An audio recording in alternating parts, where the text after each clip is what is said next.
Good evening, everyone. It is 18:45 in the evening.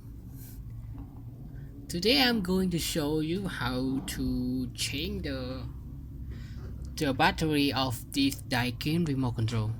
As you can see, there's no battery anywhere. Cannot access even the back side. No battery. But did you notice that the battery logo here is the battery logo? And it here the arrow is point to the bottom. That means you need to slide down this one a bit harder, and the battery is here.